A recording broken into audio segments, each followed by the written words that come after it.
4 দিনের সুইজারল্যান্ড সফর শেষে দেশে ফিরেছেন প্রধান উপদেষ্টা ডক্টর মোহাম্মদ ইউনূস। সফরে বিশ্ব অর্থনৈতিক ফোরামের বার্ষিক সভা এবং সাইডলাইনে 47টি অনুষ্ঠানে যোগ দেন প্রধান উপদেষ্টা।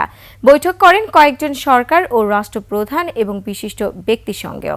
আরো জানাচ্ছেন প্রণব চক্রবর্তী। সুইজারল্যান্ডের দাভোসে বিশ্ব অর্থনৈতিক ফোরামের বার্ষিক সভায় যোগ দিয়ে গত 4 দিন ব্যস্ত সময় কাটিয়েছেন প্রধান উপদেষ্টা ডক্টর মোহাম্মদ ইউনূস। সফর শেষে বিকেলে দেশে ফিরেছেন তিনি।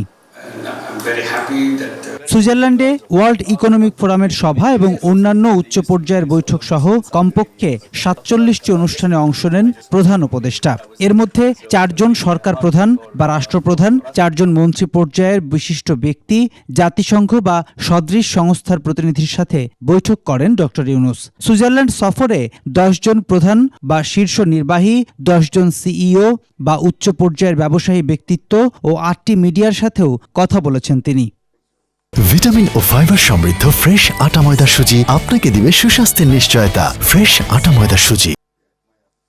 23 জানুয়ারি বৃহস্পতিবার একদিনেই 13টির বেশি বৈঠক করেছেন প্রধান উপদেষ্টা। শুক্রবার শেষ দিনে যোগ দিয়েছেন 7টিরও বেশি অনুষ্ঠানে। এর আগে 4 দিনের সফরে 20 জানুয়ারি সুইজারল্যান্ড যান প্রধান উপদেষ্টা ডক্টর মোহাম্মদ ইউনূস। প্রণব চক্রবর্তী, 21 টেলিভিশন, ঢাকা।